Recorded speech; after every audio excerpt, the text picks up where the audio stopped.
ఏపీలో నేటి నుంచి 3 రోజుల పాటు వరద నష్టంపై అంచనా వేయనున్నారు. ఇందుకోసం 1400 మంది సిబ్బందిని నియమించారు. విజయవాడలోని 32 డివిజన్లు 149 సచివాలయాల పరిధిలో నష్టం అంచనా వేస్తారు. ప్రతి 2 వార్డులకు ఒక ఐఏఎస్ అధికారి పర్యవేక్షణ ఉంటుంది. కాగా ప్రాథమిక అంచనాల ప్రకారం 6,882 కోట్ల మేర నష్టం వాటిల్లినట్లు ప్రభుత్వం భావిస్తోంది.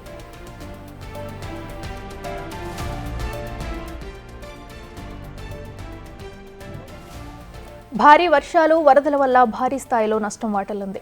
ఇందుకు సంబంధించిన వివరాలపై రాష్ట్ర ప్రభుత్వం కేంద్రానికి మధ్యంతర నివేదిక ఇచ్చింది.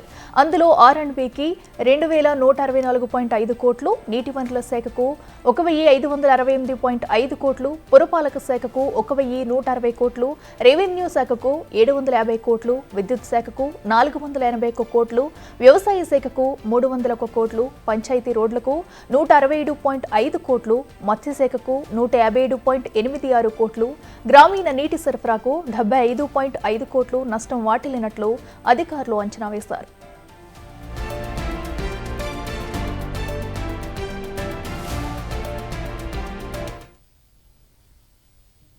ఇదే విషయానికి సంబంధించి మరింత సమాచారం మా ప్రతినిధి మల్లికార్జున లైవ్ లో అందిస్తారు.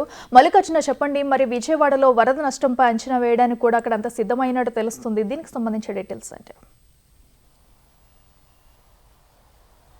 దాదాపు 10 రోజుల పాటు కూడా విజయవాడ నగరాన్ని వరద అయితే అతలాకుతలం చేసిందని కూడా చెప్పుకోవచ్చు. దీనికి సంబంధించి మధ్యంతర నివేదిక అయితే ప్రిపేర్ చేశారు. దాన్ని కేంద్ర ప్రభుత్వానికి కూడా పంపించడం జరిగింది. దాంట్లో చూసుకుంటే 6,882 కోట్లుగా కూడా మధ్యంతర నివేదికలో అంచనా అనేది ఇవ్వడం జరిగింది. దీనిపై ఈ అంచనాలపై కూడా 10 సంబంధించిన డిపార్ట్మెంట్ పై కూడా ఈ ప్రభావం అనేది పడింది. ఇటు వ్యాపారస్తులు కావచ్చు, సంబంధించిన వాటి గృహాల మీద కావచ్చు, మొత్తం పూర్తిగా కూడా 6,882 అంచనా అయితే వేయడం జరిగింది. దాన్ని ఒకసారి చూసుకుంటే కనుక మనం దాదాపుగా కూడా భారీ వర్షాల నేపథ్యంలో ఇందుకానికి నివేదికలో కూడా R&Bకి సంబంధించి 2,164.5 కోట్లు, నీటి వనరుల శాఖకు 1,568.5 కోట్లు, అలాగే పురపాలక శాఖకు 1,160 కోట్లు, అలాగే రెవెన్యూ శాఖకు 750 కోట్లు, అలాగే విద్యుత్ శాఖకు 481 కోట్లు, అలాగే వ్యవసాయ శాఖకు 301 కోట్లు, అలాగే పంచాయతీ రోడ్లకు 167.5 కోట్లు, అలాగే మత్స్యశాఖకు 157.86 కోట్లు, అలాగే గ్రామీణ నీటి సరఫరాకు 75.5 కోట్ల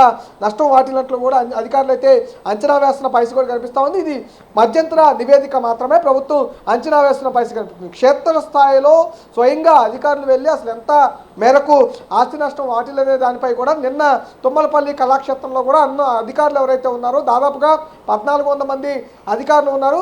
ఏదైతే పైన ఐఏఎస్ నుంచి కింద సచివాలయంలో ఉన్న అధికారి వరకు పూర్తిగా 1,400 మంది అధికారులకైతే నిన్న సిబ్బందికైతే ఇటు ట్రైనింగ్ పూర్తిగా ఇవ్వడం జరిగింది. ప్రధానంగా 2 యాప్లను వాళ్ళు ప్రభుత్వం డిజైన్ చేయడం జరిగింది. అందులో ఒకటి గృహానికి సంబంధించింది, రెండోది వ్యాపార వాణిజ్యాలకు సంబంధించింది. దీంట్లో ఏ యాప్కు ఆ యాప్ అక్కడున్న గృహాలకు వెళ్ళి, అలాగే వ్యాపారాలకు సంబంధించి వాణిజ్యానికి సంబంధించిన షాపులకు వెళ్ళి వారి వరద ప్రభావం ఏ విధంగా వారి ప్రాంతంలో జరిగింది, అలాగే ఆ వరద వల్ల ఎంత మేర తమకు ఆస్తి నష్టం జరిగిందనే వివరాలను పిన్ టు పిన్, ఎందుకంటే గృహానికి సంబంధించి గృహ వస్తువులు ఉంటాయి, ఎలక్ట్రానిక్ డివైజులు ఉంటాయి, అలాగే వారికి సంబంధించిన బట్టలు కానీ సర్టిఫికేట్లు కానీ ఇలా గృహానికి సంబంధించి అన్నీ కూడా ఏ అంశాలు ఉన్నాయో వాటన్నిటిని కూడా యాప్లో డిజైన్ చేసిన పరిస్థితి కూడా కనిపించింది. ఈ డిజైన్కి సంబంధించి దాంట్లో ఒక్కొక్క కాలమ్స్ని వారిని అడిగి స్వయంగా ఎంత మేర మీరు నష్టపోయారు, ఏ విధంగా తమని ఆదుకునే విధంగా చర్యలు తీసుకుంటారు అనే విషయంపై కూడా ఆ యాప్లో కూడా పూర్తిగా డేటా అనేది ఎంటర్ చేస్తారు. దాంతోపాటు వాణిజ్యానికి సంబంధించి ఇటు షాప్లో కూడా సంబంధించి చూసుకుంటే ఆ షాప్లో కూడా ఏ అయితే వస్తువులు ఉంటాయి, ఎందుకంటే ఒక్కొక్క వాణిజ్యం సంబంధించి ఒక్కొక్క షాప్లో ఎలక్ట్రానిక్ సంబంధించి ఉండొచ్చు, బైక్ షాప్కి సంబంధించి ఉండొచ్చు, కార్లకు సంబంధించి ఉండొచ్చు, చిల్లర కొట్లు ఉండొచ్చు, అలాగా వివిధ రకాల వాణిజ్య సముదాయాలు ఉన్నాయి, బట్టల షాపులు ఉండొచ్చు. ఇలా పూర్తిగా కూడా వాణిజ్యానికి సంబంధించిన అన్ని వాణిజ్యాలకు సంబంధించిన వాటిపై కూడా ఎంటర్ చేస్తారు. ప్రతిదీ కూడా కాలం అనేది ఏర్పాటు చేయడం జరిగింది. వాళ్ళ షాప్ నెంబర్, అలాగే వాళ్ళ అడ్రస్, అలాగే వాళ్ళు ఎక్కడ ఉంటారు, దాంతో పూర్తి డేటా అనేది దాంట్లో ఎంటర్ చేస్తారు. పూర్తి నష్టం అంచనా అనేది తీసుకొచ్చి ఆ యాప్లో కూడా పొందుపరిచిన తర్వాత పూర్తి నష్టం అంచనా అయితే రాబోతున్నట్టు తెలుస్తూ ఉంది. ఈ పూర్తి నష్ట అంచనా అనేది వచ్చిన తర్వాత ఇప్పటి వరకు ప్రాథమికంగా అయితే 6,882 కోట్లు అయితే ప్రభుత్వం అంచనా వేస్తూ ఉంది. పూర్తిగా వచ్చిన తర్వాత అయితే ఇది మరింత పెరిగే అవకాశం కనిపిస్తూ ఉంది. ఇదంతా పూర్తి డేటా వచ్చిన తర్వాత ఈ డేటా మొత్తాన్ని కూడా కేంద్ర ప్రభుత్వానికి రాష్ట్ర ప్రభుత్వం పంపించి అక్కడున్న కేంద్ర సహాయం అయితే తీసుకునే అవకాశం కనిపిస్తూ ఉంది. కానీ అంచనా అయితే మటుకి భారీ స్థాయిలో ఉండే అవకాశం కనిపిస్తూ ఉంది. ఎందుకంటే పంట పొలాలకు ఓ పక్క పంట పొలాలు నష్టపోతూ ఉన్నాయి, లంక గ్రామాలు నష్టపోతూ ఉంటూ పాటు నగరం మీద ఎప్పుడూ రాని విజయవాడ నగరం పైన నగరం సగం భాగం మొత్తం కూడా పూర్తిగా వరదకి ప్రభావితమైన పరిస్థితి. దాదాపుగా 11 అడుగుల పైన కూడా వాటర్ అనేది ఫ్లో అయిన ఉంది. పూర్తిగా గ్రౌండ్ ఫ్లోర్లు మొత్తం కూడా క్లోజ్ అయిపోయిన పరిస్థితి. అలాగే వ్యాపార సముదాయాలు పూర్తిగా నష్టపోయిన పరిస్థితి. అన్నింటినీ అంచనా వేయాలంటే భారీగా అంచనా అయితే వచ్చే అవకాశం కనిపిస్తూ ఉంది. మరి కేంద్ర ప్రభుత్వం ఏ విధంగా సహాయం చేస్తుంది? ఎందుకంటే ఇప్పటికే రాష్ట్ర ప్రభుత్వంతో ఎన్డీఏ సర్కారు అమలవుతూ ఉంది కాబట్టి పూర్తి స్థాయిలో ఇక్కడ కూడా సహాయం అందిస్తామని, ఆ విధంగానే ఎన్డీఆర్ఎఫ్ కానీ, ఆర్మీ కానీ, ఎయిర్ ఫోర్స్ కానీ అలా పూర్తిగా వాళ్ళ సంబంధించిన కేంద్ర బలగాలన్నింటినీ కూడా వరద సహాయ చర్యలు ఇప్పటికే వినియోగిస్తున్న పరిస్థితి. అలాగే మొన్న వచ్చిన కేంద్ర మంత్రి కూడా ఈ అంచనాలన్నీ ఇచ్చిన తర్వాత పూర్తి స్థాయిలో కేంద్రం నుంచి సహాయాన్ని అందిస్తామంటూ కూడా కేంద్ర మంత్రి స్వయంగా హామీ ఇచ్చిన పరిస్థితి కూడా ఉంది. కాబట్టి పూర్తి స్థాయిలో అంచనాలు వేసిన తర్వాత సహాయం అనేది రాబట్టుకునే అవకాశం అయితే కనిపిస్తూ ఉంది. ఇప్పటివరకు అయితే 6,882 కోట్లు అయితే నష్టం అంచనా చేస్తున్న పరిస్థితి కనిపిస్తూ ఉంది. ఈ 3 రోజుల పాటు జరిగిన ఈ అంచనాలన్నీ బయటకు వచ్చిన తర్వాత పూర్తి నష్టం అంచనా అయితే కేంద్రానికి పంపించే అవకాశం అయితే కనిపిస్తూ ఉంది. అఖిల, ఓకే మల్లికార్జున, అయితే ఇప్పటివరకు మనం చూసినట్టయితే వరదల్లో ప్రతి ఒక్కరు కూడా నష్టపోయారు. ఎందుకంటే కొంతమందికి ఇల్లు, ఆహారం ఉండడానికి కూడా ప్లేస్ లేని పరిస్థితి అయితే మనం చూస్తున్నాం. మరి ఈ నివేదిక పంపించిన తర్వాత తక్షణ సహాయం కింద ఏమన్నా వెంటనే విడుదల చేసే అవకాశం ఉందంటారా? తప్పకుండా. ఎందుకంటే కేంద్రానికి సంబంధించి ముందుగా ఇటు తెలంగాణ రాష్ట్రానికి కానీ, ఏపీకి కానీ పూర్తిగా మేము బాధ్యత తీసుకుంటాము, సహాయం చేస్తామంటూ కూడా హామీ అయితే కేంద్రం నుంచి రావడం జరిగింది. అదేవిధంగా సహాయక చర్యల విషయంలో కూడా కేంద్ర ప్రభుత్వం అదే రీతిలో స్పందిస్తున్న దాఖలాలు కూడా కనిపిస్తూ ఉంది.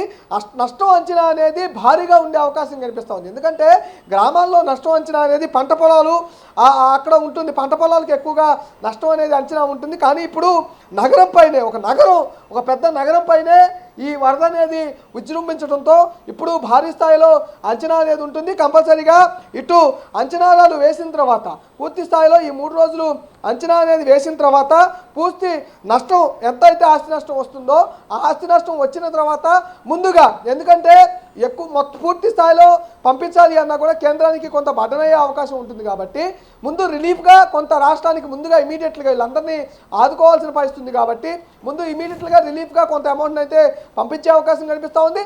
కేంద్ర సహాయంతో పాటు ఇప్పుడు ఇన్సూరెన్స్ కంపెనీలతో కూడా ముఖ్యమంత్రి మాట్లాడి స్వయంగా వారికి వెంటనే క్లెయిమ్ అనేది, ఎందుకంటే క్లెయిమ్ అవ్వాలంటే కొన్ని వెహికల్స్కి సంబంధించి ఇన్సూరెన్స్ ఉండని పరిస్థితి ఉంటుంది, కొన్ని వస్తువులకు సంబంధించి ఇన్సూరెన్స్ ఉండని పరిస్థితి ఉంది. వాటిని కూడా మాట్లాడి క్లెయిమ్ అయ్యే విధంగా చూడాలి. కాబట్టి అది కూడా ప్రభుత్వం బాధ్యత తీసుకుంటూ ఉంది. దాంతోపాటు ఇమీడియట్గా క్లెయిమ్ చేయించే అవకాశం కూడా కనిపిస్తూ ఉంది.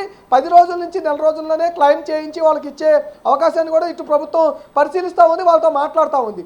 ఒక పక్క కేంద్ర సహాయం, మరో పక్క క్లెయిమ్స్ కూడా చేయించే సహాయాన్ని కూడా రాష్ట్ర ప్రభుత్వం తీసుకొని ముందుకు వెళ్తున్న పరిస్థితి కనిపిస్తూ ఉంది. కేంద్ర సహాయం నుంచి కూడా ముందుగా ఇమీడియట్గా రిలీఫ్ కూడా అంచనాలు పంపించిన వెంటనే రిలీఫ్ ఇచ్చే అవకాశం అయితే కనిపిస్తూ ఉంది. అఖిల, రైట్ మల్లికార్జున, థ్యాంక్ యూ.